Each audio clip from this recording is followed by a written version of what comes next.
HSC 26 batch আগামীকালকে উদ্ভিদ বিজ্ঞানে এ প্লাস পাওয়ার একটা মাস্টার প্ল্যান আজকের এই ভিডিওতে মেইনলি আমি শেয়ার করার চেষ্টা করব। যেহেতু তোমাদের আগামীকালকে উদ্ভিদ বিজ্ঞান পরীক্ষা অনুষ্ঠিত হতে যাচ্ছে, ম্যাক্সিমাম শিক্ষার্থী হয়তোবা ভালো মতো প্রিপারেশন নিতে পেরেছো, আবার অনেক শিক্ষার্থী আসো যে যারা এখনো ভালো মতো প্রিপারেশন নিতে পারো নাই। তো তোমাদের প্রিপারেশন ভালো নাকি খারাপ এই ব্যাপারে আমি কোনো কথাই বলবো না। আমি তোমাদের কাছে জানতেও চাইবো না যে তোমাদের প্রিপারেশন আসলে কেমন। তো তোমাদের প্রিপারেশন যেমনই হোক না কেন, দেখো সুন্দর করে একটা কথা বলেছি, প্রিপারেশন যেমনই হোক না কেন আগামীকাল বোটানি পরীক্ষা ভালো হবে, এইটা প্রথমত তোমাকে বিশ্বাস করতে হবে। তোমার ভিতরে যদি এই কনফিডেন্স থাকে, তোমার যদি আত্মবিশ্বাস থাকে যে ভাইয়া আমি আগামীকালকে খুব ভালো মতো একটা পরীক্ষা দিয়ে আসবো, যেহেতু আগামীকালকে আমাকে পরীক্ষা দিয়ে আসাই লাগবে, এজন্য আমার কনফিডেন্স লেভেল 1 নাম্বার 100-র মধ্যে 100। এবং দ্বিতীয়ত হচ্ছে আমি আগামীকালকে পরীক্ষার খাতায় সবগুলো প্রশ্নের উত্তর লিখে আসবো। তো এই বিশ্বাসটা তোমার মধ্যে যদি থাকে ভাইয়া, প্রিপারেশন ভালো খারাপ এটা আসলে খুব একটা ম্যাটার করতেছে না। কারণ আমি যদি তোমাকে বলি হার্শ রিয়েলিটি, তাহলে দেখবা যে 70% পোলাপানি হয়তো বা তোমার মতো রয়েছে, তারা স্ট্রাগল করতেছে, খুব একটা ভালো প্রিপারেশন হয়তো নিতে পারেনি, বাট এই 70%-এর মধ্যে থেকেও অনেক পোলাপানি কিন্তু আগামীকাল এ প্লাস ইনশিওর করতে পারবে, জাস্ট বিকজ তারা কিছু এক্সাম হল স্ট্র্যাটেজি ফলো করবে। তো আমি এক্সাম হল স্ট্র্যাটেজি থেকে শুরু করে সবগুলো বিষয় আজকে পিন পয়েন্ট বুঝিয়ে দেওয়ার চেষ্টা করব। জাস্ট তুমি এই ছোট্ট একটা ভিডিও 6 থেকে 8 মিনিটের ভিডিওটা একটু কন্টিনিউ করবা। আশা করি পরীক্ষা হলে কিভাবে লিখবা, প্রশ্ন কমন আসলে কি করবা, না আসলে কি করবা, কিভাবে এ প্লাস ইনশিওর করবা, বা যারা পাস করতে চাও কিভাবে পাস মার্কস তুমি ইনশিওর করতে পারবা, প্রত্যেকটা বিষয় তোমাদের ক্লিয়ার হয়ে যাবে। তো 1 নাম্বারকে বিশ্বাস করে ফেলছো যে আগামীকালকে পরীক্ষা ভালো হবে, আগামীকালকে পরীক্ষা ভালো হবে, এইটা যারা যারা বিশ্বাস করছো বা যারা ভালো পরীক্ষা দিয়ে আসবা, আমি প্রত্যেকের কমেন্ট দেখতে চাই। প্রত্যেকেই কমেন্ট করে জানাও যে ভাইয়া ইনশাল্লাহ আগামীকালকে খেলা হবে, আগামীকালকে পরীক্ষা ভালো হবে। এই কমেন্টটা আমি তোমাদেরকে দেখতে চাই, তোমাদের আত্মবিশ্বাসটা আমি দেখতে চাই, এবং প্রত্যেকটা কমেন্ট আমি চেক করে তাদেরকে রিপ্লাই দিব। তো এক্সাম হল স্ট্র্যাটেজির মধ্যে আসি। তো এখন তুমি একটু খেয়াল করো, প্রথমত আমি সিকিউ নিয়ে কথা বলবো, এরপর আমি এমসিকিউ নিয়ে কথা বলবো। ভাইয়া দুইটা ফরম্যাটে কথাবার্তা বলবো। তো প্রথমেই দেখো, এই যে আমাদের সিকিউর যে প্রশ্নগুলা, সিকিউ কয়টা প্রশ্ন আসবে? সিকিউ সব মিলে 8টা প্রশ্ন আসবে। এখন এই 8টা প্রশ্ন কি কঠিন আসবে? যে 8টা প্রশ্ন আসবে সহজও হইতে পারে, কঠিনও হইতে পারে, বাট ধরে নিলাম প্রশ্ন কঠিন হয়েছে। এখন প্রশ্ন প্রশ্ন যদি কঠিন হয়, তাহলে কি 8টা প্রশ্নই তারা কঠিন করবে? এইটা কি আসলে কোনো সম্ভাবনা আছে? কখনোই কিন্তু এটা পসিবল না যে তারা আসলে 8টা প্রশ্নই কঠিন করবে, এটা আসলে কখনোই পসিবল না। তো ধরো এই 8টা প্রশ্নের মধ্যে আমরা ধরলাম যেহেতু প্রশ্ন কঠিন হয়েছে, আমাদের পরীক্ষার প্রশ্ন কি হয়েছে বলতো, আমাদের পরীক্ষার প্রশ্ন কঠিন হয়েছে। তো যদি কঠিনও হয় ভাইয়া, তারপরেও দেখবা 5টা প্রশ্ন ধরলাম সব থেকে, আমি একদম মানে ক্রিটিক্যাল কেস চিন্তা চিন্তা করতেছি, 5টা প্রশ্ন সব থেকে তারা কঠিন করছে, তাহলে 5টা সব থেকে কঠিন গেল, 3টা প্রশ্ন তোমার অবশ্যই তারা মোটামুটি সহজ রাখবে, বা যেন উত্তর করে আসতে পারো এই ফরম্যাটে 3টা প্রশ্ন তোমাকে তারা দিবে। তাহলে এই যে তোমার 8টা প্রশ্নের মধ্যে কয়টা প্রশ্ন পরীক্ষায় সহজ আসছে? তোমার 3টা প্রশ্ন সহজ আসছে। তো যেহেতু সিকিউ তোমাকে 5টা উত্তর করতে হবে, তাহলে তুমি কয়টা কমন পাইছো? মনে করো তুমি 3টা প্রশ্ন পরীক্ষায় কমন পাইছো, তাহলে এই 3টা নিয়ে আগে আমাদেরকে গেম প্ল্যান সাজাইতে হবে। গেম প্ল্যানটা কেমন হবে ভাইয়া একটু খেয়াল করো, যে প্রথমত তোমার যে প্রশ্নটা সব থেকে কমন আসছে, দেখো আমি তোমাকে 3টা ফরম্যাট শেখাবো, গুড, বেটার এবং হচ্ছে বেস্ট। তার মানে তোমার সব থেকে ভালো যে তুমি লিখতে পারো, সব থেকে ভালো, আমি তোমাকে সুন্দর করে একটু লিখে দেই, সবচেয়ে ভালো তুমি যে প্রশ্নটা লিখতে পারবা, সবচেয়ে ভালো, সবচেয়ে ভালো যেটা পারবা, এটা তুমি 1 নাম্বারে আগে সুন্দর করে লিখে ফেলবা, 1 নাম্বারে সুন্দর করে সব থেকে ভালোটা লিখলা। এরপরে তোমার লিস্টে যেটা বেটার অপশনে আছে, যে তুমি এটাও সব থেকে ভালো পারো, ওইটা রাখবা তুমি লাস্টে লেখার জন্য। কেন ভাইয়া সব থেকে ভালো একটা প্রথমে লিখতে বললেন, এরপর একটা লাস্টে লিখতে বললেন? দেখো তোমার প্রশ্ন 5টা লিখতে হবে, প্রথম প্রশ্নটার মধ্যে 1 নং যখন লিখবা, তখন তোমার তুমি মোটামুটি একটু টাইম বেশি লাগবে, কারণ প্রথম লিখতেছো, একটু চিন্তা ভাবনা করতে হবে।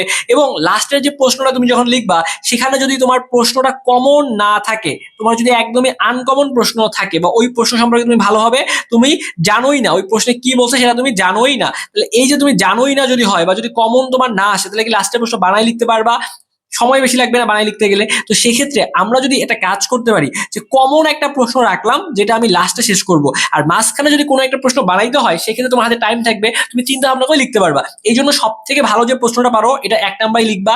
এরপরে সব থেকে ভালো তোমার যে প্রশ্নটা আছে তুমি লাস্টে লিখবা, যেন তোমার ওইটা কোনো চিন্তা করতে না হয়। তোমার হাতে যে প্রশ্ন ধরো তুমি 20 মিনিটে লিখতা, তোমার হাতে আছে 15 মিনিট, বা তোমার হাতে আছে 12 মিনিট, ওই 15 মিনিট বা 12 মিনিটে তুমি কভার করতে পারবা, কারণ প্রশ্ন তোমার কমন আছে, প্রশ্ন তুমি জানো, প্রশ্ন তুমি পারো, তোমার কমন প্রশ্ন তুমি রাখছো। তার মানে সব থেকে ভালোটা শুরুতে রাখবা, সব থেকে দ্বিতীয় ভালো যেটা সেটা লাস্টে রাখবা। অনেক সময় স্যার কি করে 1 নাম্বার এবং 2 নাম্বার প্রশ্ন ভালো মতো দেখে এবং লাস্টের প্রশ্নটা ভালোভাবে দেখে, মাঝখানে অনেক ক্ষেত্রে তারা দেখে না। বোর্ডে এমন হয় ভাইয়া, হয় জন্যই তোমাকে বলতেছি। সেক্ষেত্রে তুমি একটু ফাঁকি ঝুঁকি দিয়েও কিন্তু ভালো রেজাল্ট করতে পারবা। তো এই জন্য সব থেকে ভালোটা প্রথমে রাখছি। এরপরে তোমার লিস্টে ভাইয়া দ্বিতীয় যে ভালো প্রশ্নটা আছে বা বেটার প্রশ্নটা আছে এটা তুমি একদম 5 নাম্বারে লিখবা। এরপরে যে কাজটা করবা, গুড যে অপশনে রয়েছে মানে সব থেকে ভালো প্রথমে, সব থেকে ভালোটা দ্বিতীয়, এরপরে সব থেকে ভালো, তোমার তো 3টেই কমন আসছে, ওইটা 2 নাম্বারে লিখবা। আর মাঝখানে 3 আর 4 নাম্বার কি লিখবা না, ফাঁকা রেখে আসবা। কখনো এই বোকামো কাজ করা যাবে না। কোনো একটা প্রশ্ন তুমি তোমার চোখে জীবনে দেখো নাই, কিভাবে লিখবা সেটা একটু পরে বলবো। কোনো একটা প্রশ্ন যদি চোখ দিয়ে নাও দেখো জীবনে, তারপরেও তোমাকে 5টা প্রশ্ন 5টাই উত্তর করা লাগবে। তোমার টার্গেট আমি জানি না, তোমার টার্গেট A+ হইতে পারে, তোমার টার্গেট হইতে পারে যে ভাইয়া আমার টার্গেট পাস করলে আমি খুশি। তারপরেও বলবো এই সৃজনশীল যে 5টা আছে, 5টার মধ্যে 5টাই লিখে আসতে হবে, তাহলে তোমার পাস তো হবেই 100%, এবং তুমি A+ও পাইতে পারো যদি ভালো মতো লিখে আসতে পারো। এবং তোমাদেরকে আমি তোমাদের জন্য একটা এক দফা এক দাবি রাখছি। আমার একটা এক দফা এক দাবি রয়েছে তোমাদের প্রতি। এই এক দফা এক দাবি তোমরা যে 26 বছর শিক্ষার্থী রয়েছে তোমাদেরকে মানতেই হবে। দেখো ভাইয়া, এই যে ভাইয়া ভয় পাইও না, আমার এক দফা এক দাবিটা খুবই সিম্পল। তোমাকে যে কাজটা করতে হবে, ধরো তুমি কোনো একটা প্রশ্ন লিখতেছো, ওই প্রশ্নে তুমি অবশ্যই চিত্র দিয়ে আসবা। ওই প্রশ্নে অবশ্যই তুমি চিত্র দিয়ে আসবা। এখন তুমি চিত্র পারো না, তুমি সুন্দর করে চিত্র পারো না, এখানে তুমি সুন্দর করে একটা গাছের ছবি আঁকো, ঠিক আছে? তুমি দেখো যে কি আসছে, মাইটোকন্ড্রিয়া আসছে, সুন্দর মাইটোকন্ড্রিয়া, ক্লোরোপ্লাস্ট আসছে, যা বলছে বা তোমাকে যাই বলুক না কেন, তোমার যদি মানে মোটামুটি একটু আইডিয়া থাকে, তুমি অ্যাটলিস্ট ভাইয়া একটা চিত্র খাতার মধ্যে আঁকাই দিয়ে আসো। চিত্র আঁকাইলে তোমার চিত্রটা ভালো হইতে হবে এমনটা না, চিত্রটা একদম সঠিক হওয়া লাগবে এমনও না, বাট আঁকাইলে তুমি ওখান থেকে ভাইয়া অবশ্যই এক্সট্রা অ্যাডভান্টেজ পাবা এবং তুমি অন্য থেকে বেশি নাম্বার পাবা। এই জন্য অবশ্যই তুমি চিত্র আঁকাই দিয়ে আসবা। এরপরে আসো আমরা গুরুত্বপূর্ণ ব্যাপার নিয়ে কথাবার্তা বলি। এই যে আমাদের এমসিকিউ কয়টা আসবে, 25টা আসবে। এখন 25টার মধ্যে যারা পাস করতে চাও তাদেরকে তো অবশ্যই 8 পেয়ে পাস করতে হবে। সিকিউ এর মধ্যে তোমাকে এই যে তোমার 50 নাম্বার রয়েছে, এখানে তুমি 17 পাইলেই পাস করে যাবা। এবং এখানে মনে রাখবা যে এই উদ্ভিদ বিজ্ঞান এবং প্রাণী বিজ্ঞান মানে তোমাদের হচ্ছে এই যে বোটানি, আমি যদি একটু বলি, বোটানি প্লাস জুলজি, দুইটা মিলেই পাস, দুইটা মিলেই কিন্তু A+। ধরো বোটানির মধ্যে তুমি এই যে তোমার যে বোটানি আগামীকালকে যে পরীক্ষাটা দিবা, এখানে এমসিকিউ খারাপ হয়েছে, একবারে যারা মানে বাজে প্রিপারেশন নিছো বা পড়াশোনা করো না তাদের কথাবার্তা বলতেছি। তো সেক্ষেত্রে তোমার এই বোটানি এবং জুলজি দুইটা মিলে তুমি যদি এমসিকিউর মধ্যে 16 পাও তাহলেই পাস। দুইটা মিলে 16 পাইলেই তুমি পাস করে যাবা। তার মানে বোটানির মধ্যে 8 পাওয়া লাগবে, জুলজির মধ্যে 8 পাওয়া লাগবে। কিন্তু এই 8 8 16 হয়ে যাচ্ছে। মনে করো কথার কথা তুমি বোটানির মধ্যে পাইছো 6, তোমার এখানে দুইটা এমসিকিউ কম হয়েছে, এখন তোমার কি করতে হবে, তাহলে জুলজির মধ্যে 10 পাইতে হবে। তার মানে 10 আর 6 16, ওভারঅল যদি তোমার 16 আসে তাহলে কিন্তু তুমি পাস করে যাবা। দুইটা মিলে 16 আসলেই পাস, চিন্তার কোনো কারণ নেই এখানে। আবার প্র্যাকটিক্যালের মধ্যেও তোমার 8, মনে করো বোটানির মধ্যে 8 পাইছো, জুলজির মধ্যে 8 পাইছো, 16 পাইলে পাস। মানে ওভারঅল তোমাকে 16 পাইতে হবে। মানে আমি তোমাকে বুঝাই, এই তোমার বোটানি এবং জুলজির মধ্যে যে এমসিকিউ 25 নাম্বার এবং 25 নাম্বার কত হয় 50, এই 50-এর মধ্যে 16 পাইলে তুমি পাস করে যাবা, চাপ নেওয়ার কোনো সুযোগ নেই। সিকিউর মধ্যে এখানে 50, এখানে 50, 100 নাম্বার রয়েছে, এই 100-র মধ্যে 34 পাইলে পাস, দুইটা মিলে 34 পাইলেই তুমি পাস করে যাবা। তো পাস করার ব্যাপারটা আশা করি ক্লিয়ার হয়েছে। বাট আমাদেরকে তো পাস করলেই হবে না, আমাদেরকে A+ পাইতে হবে। তো আমরা কিভাবে আমাদের কাঙ্ক্ষিত A+টা নিয়ে আসবো, তো এই A+ পাওয়ার গেম প্ল্যানটা আমরা একটু তোমাদের সাথে শেয়ার করার চেষ্টা করতেছি। তো A+ পাইতে গেলে অবশ্যই তোমাকে যে কাজটা করতে হবে, এমসিকিউ তোমার এখানে 25টা আসবে, এই 25টার মধ্যে অবশ্যই তোমাকে 20টা কারেক্ট করতে হবে। তুমি যদি 20টা কারেক্ট করো তাহলে কিন্তু A+ পাওয়ার দৌড়ে তুমি অন্য থেকে আগায় থাকবা। এবং সিকিউর মধ্যে আমি তোমাকে দেখো যে জিনিসটা বলবো, সিকিউর কথাটা আমি তোমাকে একটু ক্লিয়ার করে একটু বুঝাই বলি। ধরো এই যে তোমার 3টা সিকিউ তুমি সব থেকে ভালো পারো, যেটা আমরা একটু আগে দেখলাম, 3টা সিকিউ তোমার পরীক্ষায় কমন চলে আসছে, তাহলে এই যে 3টা সিকিউ অবশ্যই তুমি এটার ক খ গ ঘ সবগুলো ভালো মতো পারো, বা এগুলো তোমার কমন জন্য তুমি আগে লিখছো। তারপর আমি ধরলাম যে এই প্রথম সিকিউর মধ্যে তোমাকে 9 নাম্বার দিল, যেহেতু খুব ভালো পাও বা এটা ভালোভাবে লিখে আসছো, এখানে তোমাকে 9 দিল। তারপরে তোমার যে পরে লাস্টে যা লিখছো এটাও তো ভালো পারো, তুমি মোটামুটি তুমি ভালো পারো জন্য লাস্টে রাখছো লেখার জন্য, তো এইটার মধ্যে তোমাকে 9 দিল, দুইটাতে তুমি খুব ভালোভাবে লিখছো। কেন তোমাকে 9 করে দিতে পারে, তো এটার কারণ আমি একটু তোমাকে আমি এক্সপ্লেন করি। সেটা হচ্ছে কারণ ক নাম্বারে তোমার থাকে হচ্ছে নর্মালি 1 নাম্বার, এখানে যদি ভালোভাবে লেখো এখানে তো নাম্বার তোমার কাটবে না, এটা তোমার অবশ্যই নাম্বার দিয়ে দিবে। আমি তোমাকে বলবো কিভাবে লিখবা। খ নাম্বারে 2 নাম্বার থাকে, এখানেও মার্কস কাটবে না। এবং গ নাম্বারে তুমি যদি সুন্দরভাবে লিখে আসতে পারো, গ নাম্বারে কিন্তু নাম্বার কাটে না। তার মানে এই যে 3 4 5 6, এখানে 6 পাওয়া পসিবল। আর ঘ নাম্বারে যেহেতু 4 নাম্বার থাকে, এখানে 1 নাম্বার কাটলেও তোমাকে 3 দিবে, তাহলে 3 3 6 7 8 আর 9, আর একে 9। তো 1 নাম্বার সব থেকে ভালো প্রশ্নে পাইছি 9, 2 নাম্বারে পাইছি 9, 3 নাম্বারে ধরে নিলাম আমি 8 করে পাইছি। আর দুইটা প্রশ্ন, এই দুইটা প্রশ্ন আমি মনে করো ভালো মতো পারি না বা মোটামুটি আমি লিখে আসছি, এভারেজ লিখে আসছি। একটার মধ্যে মনে করো 7 পাইছি, একটার মধ্যে মনে করো 6 পাইছি, তাহলে কত চলে আসো আমরা একটু ক্যালকুলেশন করি। এখানে 9 আর 6 15, ঠিক আছে? তাহলে 9 আর 6, তাহলে এখানে 9, ও সরি কি করলাম এখানে দেখো 9 প্লাস 6 প্লাস 9 6 7 8, তাহলে এখানে একটাতে 7 পাইছো, একটাতে 8 পাইছো, আর একটাতে কত পাইছো, এটা তো 9 ধরছি। তো তোমরাই দেখো, আমি তোমাকে ক্যালকুলেটর নিয়ে আসছি, ক্যালকুলেটর দিয়ে দেখাচ্ছি। কি করছি এখানে দেখো তো, ভুল করে ফেলছি। তাহলে এইখানে তোমার হচ্ছে 9 প্লাস 6 প্লাস 7 প্লাস এখানে তুমি কত পাইছো, এই যে দ্বিতীয় যেটা ভালোটা, এটা তুমি 8 ধরছি এখানে, আর এটাতে 9 ধরছি, তাহলে একটাতে 8 আর একটাতে হচ্ছে 9। তো দেখো এইখানে তোমার তারপর 39 চলে আসতেছে, তুমি কি দেখতে পারতেছো? এই যে আমি একটাতে 9 ধরছি, 9, একটাতে 6, একটাতে 7, একটাতে 8, তার মানে একটাতে একবার 6 একবারই মানে খুবই কম ধরছি, এখানে 7 ধরছি। আর যেহেতু দুটো ভালো পারো, এখানে 9 করে ধরছি, এখানে তোমার 8 ধরছি। তারপরে দেখো তোমার 39 এর কাছাকাছি চলে আসতেছে। তাহলে এইখানে যদি তোমার সিকিউ এর মধ্যে তোমার যদি 39 আসে, আর কোনোভাবে এমসিকিউ তুমি যদি 20টা গাইড করতে পারো, এমসিকিউ তে তোমার 20টা গাইড যদি করতে পারো, প্র্যাকটিক্যালি দেখবে 22 থেকে 23 তোমাকে দিয়ে দিবে। তাহলে তোমার এখানে 9 10 11 12 12, তাহলে এখানে 2, তাহলে 4 5 6 7 8, তাহলে তোমার 82 নাম্বার কিন্তু চলে আসতেছে, তুমি কিন্তু এ প্লাস পাইয়া গেছো ইজিলি।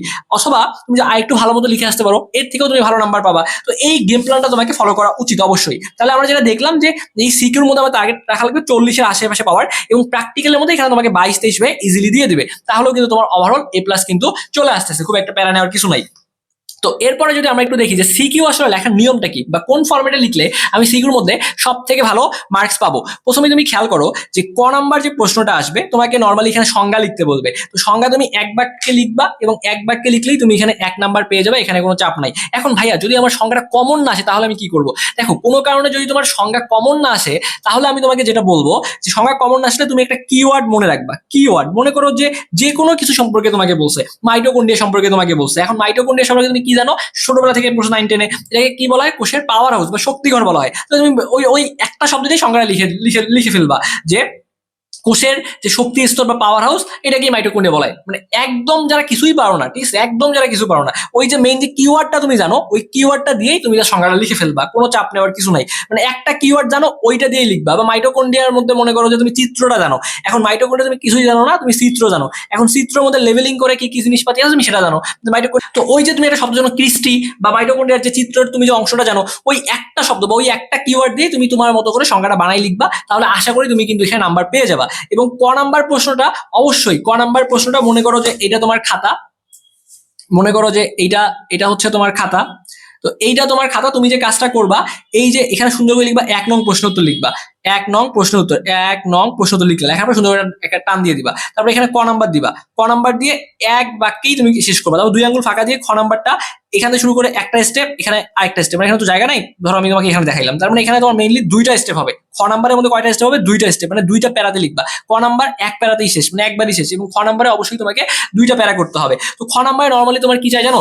ব্যাখ্যা চাই, মানে কোনো কিছুর একটা ব্যাখ্যা চাই। তো এটা তুমি অবশ্যই 2টা প্যারাতে লিখবা, এবং তোমার যে প্রশ্নের যে মূল লাইন, ওই মূল লাইনটা একটা লাইনে লিখবা, মানে মূল উত্তরটা একটা লাইনে লিখবা, এরপরে 2 থেকে 3 লাইন তুমি লিখবা তোমার ইচ্ছা মতো, তাহলে দেখবা তুমি খ নাম্বারে মানে একদম ফুল মার্কস কিন্তু পেয়ে যাবা।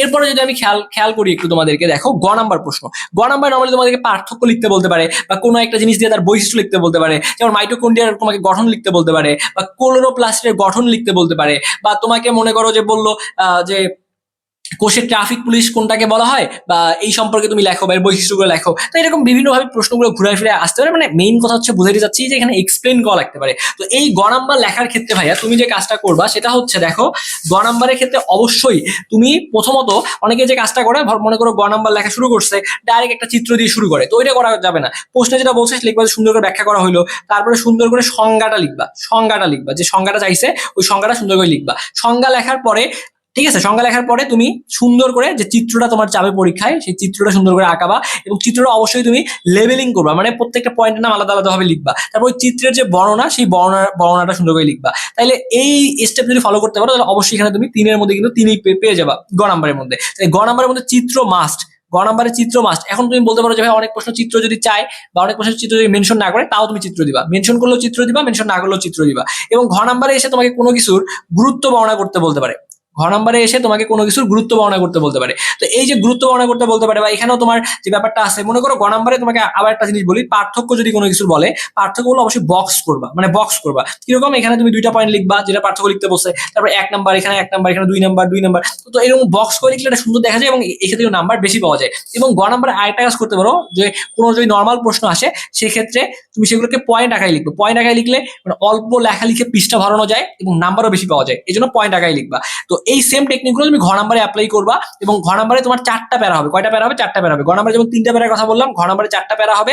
চিত্রটা সুন্দর মতো আঁকাবা, তাহলে অবশ্যই দেখবা যে স্যাররা ইমপ্রেস হয়ে তোমাকে নাম্বার দিয়ে দিচ্ছে। এবং তুমি কিন্তু একটা ব্যাপার খেয়াল করো, আমি প্রত্যেকটা ভিডিওতে একটা কথা বলি, তুমি নিজেও জানো না যে পরীক্ষায় কোন টিচার তোমার খাতা দেখবে। তো এই জন্য কোনো প্রশ্নের উত্তর ফাঁকা রেখে আসা যাবে না। তুমি যদি ফাঁকা রেখে আসো তুমি ধরা খাবা। তুমি ফাঁকা রেখে আসলে নাম্বার পাচ্ছ না। তুমি একটা প্রশ্ন 10 নাম্বার লেখো নাই, তারপরে 10 নাম্বারই বাদ, বাট তুমি লিখে আসছো 10 নাম্বার তোমাকে 6 দিছে। এই 6 তোমার অ্যাডভান্টেজ, এটাই তোমাকে এ প্লাস পাইতে বা পাস করতে সাহায্য করবে। এই জন্য কোনো প্রশ্ন ফাঁকা রাখবে না। আর এ প্লাস, এই যে এই শব্দটা ভুলে যাও, ঠিক আছে? আমরা আসলে এক্সট্রা প্রেশার নিয়ে ফেলি যে এ প্লাস না পেলে আমার সবকিছু শেষ বা আমার সামনে ভালো করতে পারবো না। এই যে এ প্লাস ভাইয়া তোমাকে কেন পাইতে হবে? তুমি জাস্ট চিন্তা করো, ভাই আমি প্রিপারেশন নিয়েছি, ভালো মতো পড়াশোনা করছি, একটা ভালো পরীক্ষা দিব। যখন তোমার এইটা টার্গেট থাকবে যে ভালো পরীক্ষা দিব, ব্রেন রিল্যাক্স থাকবে, অটোমেটিক্যালি এ প্লাস চলে আসবে, অটোমেটিক্যালি 90 প্লাস চলে আসবে, অটোমেটিক্যালি ভালো করবা। বাট এক্সট্রা প্রেশার নিতে গেলে তোমার দেখবো এ প্লাসও আসবে না বা রেজাল্ট খারাপ করে ফেলবে। এই জন্য প্যারা নিও না, ওকে? আশা করতেছি আগামীকালকে তোমাদের সকলের পরীক্ষা ভালো হবে এবং তোমাদের সকলের জন্য ছোট্ট একটা অ্যানাউন্সমেন্ট রয়েছে। তোমাদের এইচএসসি পরীক্ষা কিন্তু প্রায় শেষের দিকে এবং এইচএসসি পরীক্ষার পরেই কিন্তু সব থেকে বড় ভর্তি যুদ্ধ শুরু হবে, যেটা হচ্ছে মেডিকেল ভর্তি পরীক্ষা, ঠিক আছে? এবং হচ্ছে ভার্সিটি ভর্তি পরীক্ষা। তো তোমরা যারা মেডিকেল ভর্তি পরীক্ষার জন্য প্রিপারেশন নিবা, এইচএসসি 26 ব্যাচের শিক্ষার্থী, মেডিকেলে তোমাদের সেশন হবে 2026 এবং 2027। তো তোমাদের জন্য এ টু জেড একটা কমপ্লিট মেডিকেল ব্যাচ কিন্তু আমাদের রয়েছে, যেখানে তোমরা মেডিকেলের জন্য একটা গোছানো প্রিপারেশন নিতে পারবা। এবং সব থেকে সুবর্ণ সুযোগ এখানে কিন্তু আছে, আমি তোমাকে বলি, দেখো, জীববিজ্ঞানের উপরে ক্লাস রাখবো আমরা হচ্ছে 20টার উপরে ক্লাস হবে, রসায়নের উপরে ক্লাস হবে 15টা। তো এই ক্লাসগুলো আমরা এমন ভাবে পড়াবো, আমরা যেহেতু সবগুলো জিনিস লিখে লিখে পড়াই, আমাদের ফরম্যাটটা হচ্ছে যে আমরা সবগুলা জিনিস লিখে লিখে পড়াই। তো যেহেতু আমরা সবগুলা জিনিস লিখে লিখে পড়াই, তো ক্লাসের পড়া কিন্তু তোমার সেক্ষেত্রে ক্লাসেই মুখস্থ হয়ে যাবে এবং যা পড়াবো সেই জিনিসগুলো থেকেই কিন্তু পরীক্ষায় তোমার প্রশ্ন কমন চলে আসবে। তার মানে ক্লাসে যা পড়াবো ওইগুলো যদি মুখস্থ করতে পারো, মেইন বইটা ভালো মতো পড়তে পারো, আর এক্সট্রা কিছু লাগবে না। তো আমরা প্রত্যেকটা এমন ভাবে পড়াবো, আশা করি ক্লাসেই তোমার সবগুলো জিনিস মুখস্থ হয়ে যাবে। সেক্ষেত্রে রসায়নের উপর ক্লাস রাখছি 15টা, পদার্থবিজ্ঞানের ক্লাস 15টা, জিকে মানবিক গুণাবলী থেকে 10টা ক্লাস, ইংলিশে 10টা ক্লাস, এইগুলো প্রাইমারি লেভেলের ক্লাস। এর সাথে তোমার সাজেশন ক্লাস অবশ্যই ফ্রি আকারে পাবা। তো এখানে দেখো চ্যাপ্টার ভিত্তিক ক্লাস পাবা, সাজেশন পাবা, লেকচার শিট পাবা, যে ক্লাসে তোমাকে যেটা পড়াবো সেটা লেকচার শিট পাবা, এমসিকিউ সাজেশন প্রত্যেকটা চ্যাপ্টার থেকে পড়ানোর পরে ওই চ্যাপ্টার থেকে গুরুত্বপূর্ণ যে এমসিকিউ গুলো মেডিকেল ভর্তি পরীক্ষা আসতে পারে সেটা তোমাকে একটা সাজেশন দেওয়া হবে।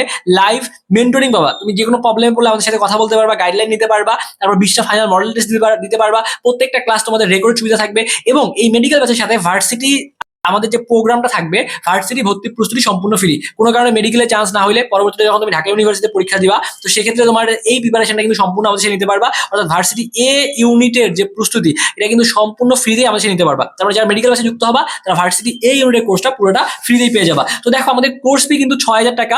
আমরা এখন একটা তোমাদেরকে স্পেশাল ডিসকাউন্ট অফার দিয়েছি, যেখানে তোমরা 4000 টাকায় ভর্তি হতে পারবা, বিশাল একটা ডিসকাউন্ট অফার। এবং আজকে রাত 12টা পর্যন্ত ভাই আমাদের একটা স্পেশাল ডিসকাউন্ট অফার চলতেছে। এখন তোমরা যদি আজকে রাত 12টার মধ্যে যারা ভর্তি হবা, এই 4000 টাকা থেকে আরো 500 টাকা ডিসকাউন্টে মাত্র 3500 টাকায় কিন্তু তোমরা ভর্তি হতে পারবা। এবং এই 3500 টাকা দিয়ে ভর্তি হইলে পরবর্তীতে তোমাকে আর কোনো ফি দেওয়া লাগবে না, তুমি মেডিকেলের জন্য একটা গোছানো প্রিপারেশন নিতে পারবা এবং ক্লাসগুলো শুরু হবে তোমাদের এইচএসসি পরীক্ষার পর। তো আমরা যদি লিখে লিখে সবগুলো পড়াবো, এমন ভাবে তোমাকে খাতার মধ্যে বুঝাই পড়াবো, স্লাইডে পড়াবো, আশা করি প্রত্যেকটা জিনিস বুঝতে পারবো এবং ক্লাসেই তোমার 100% প্রিপারেশন হয়ে যাবে। তো যারা যুক্ত হতে চাচ্ছ, তারা যদি আজকে 12টার মধ্যে যুক্ত হয়, যদি আমাদের একটা স্পেশাল ডিসকাউন্ট অফার আমরা তোমাদেরকে দিয়েছি, সেই ক্ষেত্রে মাত্র 3500 টাকা যুক্ত হতে পারবা, পরে যুক্ত হলে 4000 টাকা যুক্ত হতে পারবা, ঠিক আছে? এবং এই অফারটাও, এই 4000 টাকার অফারটা খুব দ্রুত সময়ের মধ্যে শেষ হয়ে যাবে। তো যারা ভর্তি হতে চাচ্ছ তারা আমাদের যে হোয়াটসঅ্যাপ যে নাম্বারটা রয়েছে 01317132318, আমাদের এই নাম্বারে হোয়াটসঅ্যাপে আমাদের এডমিনের সাথে কথা বলো, ঠিক আছে? আমাদের এডমিনের সাথে কথা বলে ভর্তি হয়ে যে ভাইয়া আমি মেডিকেল ব্যাচে ভর্তি হবো, এই কথা বলে ভর্তি হয়ে যেতে পারো। অথবা ভর্তি হওয়ার জন্য আমাদের এই নাম্বারে বিকাশে, রকেটে অথবা নগদে 3500 টাকা সেন্ড মানি করবা। সেন্ড মানি করে এই নাম্বারেই মেসেজ করবা যে ভাইয়া, হোয়াটসঅ্যাপে মেসেজ করবা যে ভাইয়া লাস্ট নাম্বার, এটা থেকে টাকা পাঠাইছি, আমাকে মেডিকেল ব্যাচে অ্যাড করে দেন, তাহলে অবশ্যই তোমাকে অ্যাড করে দেওয়া হবে। তো যাই হোক, আমি ব্যাপারটা তোমাদেরকে জানাইলাম। আশা করি আগামীকালকে তোমাদের এইচএসসি পরীক্ষা অনেক ভালো হবে। ওকে, তো সামনে নতুন কোনো ক্লাসে আবার তোমাদের সাথে দেখা হবে, এই প্রত্যাশা রেখে ছোট্ট একটা ভিডিও এখানে শেষ করছি। ধন্যবাদ সবাইকে।